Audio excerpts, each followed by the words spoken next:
मेरा एक भाई है जो अपनी पढ़ाई के लिए हॉस्टल में रहता है। जब उसकी छुट्टियां होती है तो वह घर आता है और हम बहुत मस्ती करते हैं। यह कहानी उस समय की है जब मेरा एक ही भाई अभी अभी हॉस्टल से घर आया था।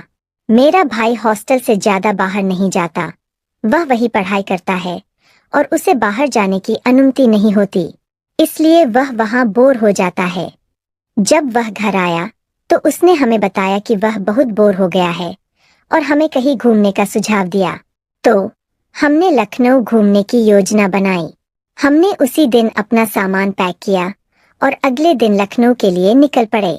दोस्तों, कुछ हमारे बारे में बता दूं। हमारे मम्मी पापा नहीं थे तो मेरा भाई हमारे घर में हमारे साथ ही रहा करता था। जब हम लखनऊ पहुंचे तो हमने एक होटल में एक कमरा किराए पर लिया, लेकिन मुझे नहीं पता था कि मेरा भाई मुझे अपनी पत्नी की तरह मानने वाला है। आप बाकी की बात समझ सकते हैं। तो चलिए इस कहानी को शुरू करते हैं। मेरा नाम नीलम है। मेरी शादी एक बहुत ही अमीर परिवार में हुई है। मेरे पति एक बहुत व्यस्त व्यवसायी है और अक्सर काम के सिलसिले में दुबई में रहते हैं। हमारी शादी के 1 साल बाद मेरा एक्सीडेंट हुआ। तब भी मेरे पति मेरे साथ नहीं थे, जिससे मुझे बहुत दुख हुआ क्योंकि यह एक औरत के जीवन का सबसे महत्वपूर्ण क्षण होता है। उन्होंने कभी मेरी परवाह नहीं की और ज्यादातर समय दुबई में रहते थे। मैंने अपने भाई की परवरिश अकेले ही की, उसे अच्छी शिक्षा दी और अच्छे संस्कार दिए। वह 5वीं कक्षा तक मेरे साथ ही रहा, लेकिन फिर मेरे पति दुबई से लौटे और उसे बोर्डिंग स्कूल भेज दिया। कुछ सालों बाद मेरे पति ने उसे सिंगापुर भेज दिया। वहां वह हॉस्टल में रहकर पढ़ाई करने लगा। मेरे भाई और पति के चले जाने के बाद बिल्कुल अकेली पड़ गई थी। मेरे पति मुझे अपने साथ कहीं नहीं ले जाते थे। मैं घर पर अकेली रहती थी और यह अकेलापन मुझे खाए जा रहा था। कभी कभी मेरा भाई फोन करके मेरी हालचाल पूछ लेता था, लेकिन मेरे पति कभी फोन नहीं करते थे। मुझे लगने लगा कि मेरे पति का दुबई में किसी और के साथ अफेयर है, लेकिन मैंने यह बात अपने भाई से कभी नहीं बताई। मैं नहीं चाहती थी कि वह अपने जीजा जी के प्रति करवाहट महसूस करे। मैं चाहती थी कि वह बिना किसी चिंता के अपनी पढ़ाई पूरी करे और जल्द से जल्द घर आ जाए। इसलिए मैं सब कुछ चुपचाप सह रही थी। समय बीतता गया और मेरी तबीयत बिगड़ने लगी। मेरी भूख और प्यास खत्म हो गई। मेरी बीमारी का कारण मेरा अकेलापन था। एक डॉक्टर ने मुझे सलाह दी कि किसी को मेरे साथ रहना चाहिए जो मेरी देखभाल करे और मुझे खुश रखे। डॉक्टर ने मेरे भाई को मेरी स्थिति के बारे में बताया। अगले दिन ही मेरा भाई घर आ गया क्योंकि उस समय गर्मी की छुट्टियां चल रही थीं। वह कुछ दिनों के लिए मेरे साथ रहने आ गया।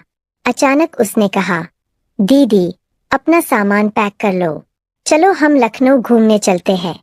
मैंने मना किया, लेकिन उसने जोर दिया कि डॉक्टर ने मुझे बाहर जाने के लिए कहा है और इससे मुझे अच्छा लगेगा। उसने मुझे कुछ अच्छे कपड़े भी पैक करने को कहा, जैसे मैं शादी से पहले पहनती थी। मैंने कहा कि अब मैं वैसे कपड़े नहीं पहनती, लेकिन उसने जोर देकर कहा, बस पैक कर लो, अगर यहाँ नहीं तो वहाँ पहन लेना, यह तुम्हारी पुरानी यादें ताजा कर देगा। मेरे भाई की सलाह मानते हुए मैंने कुछ अच्छे कपड़े पैक कर लिए।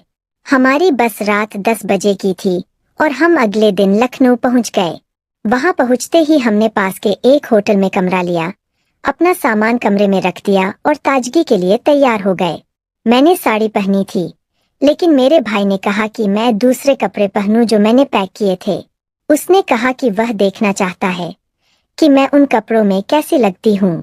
जब मैंने कपड़े बदले तो उसने मेरी तारीफ की और कहा कि मैं बहुत अच्छी लग रही हूँ। दोस्तों, मेरा भाई बस मुझे खुश करने की कोशिश कर रहा था।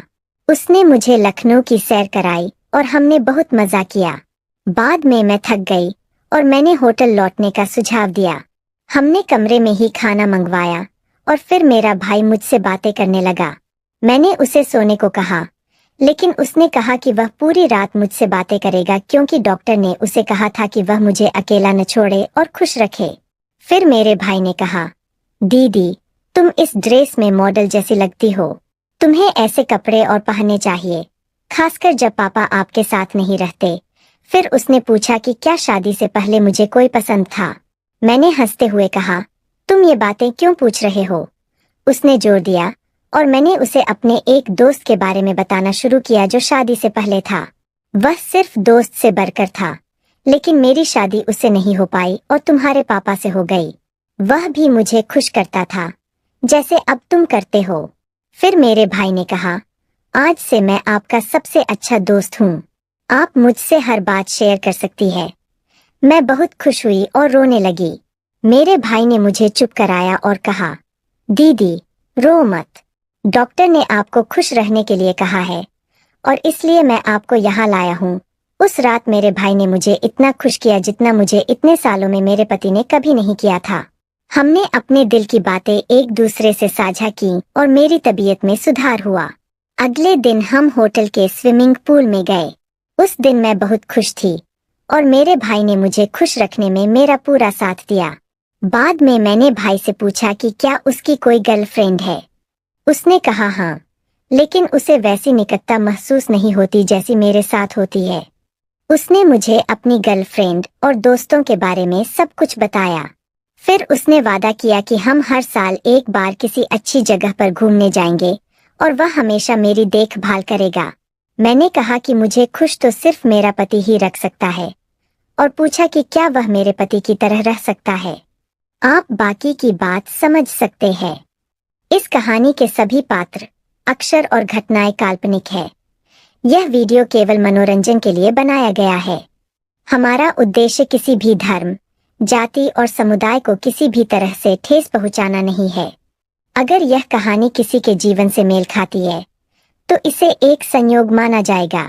तो दोस्तों, आपको यह कहानी कैसी लगी? कृपया कमेंट करके बताएं। अगर आपको वीडियो पसंद आई तो इसे लाइक करें और चैनल को सब्सक्राइब करें।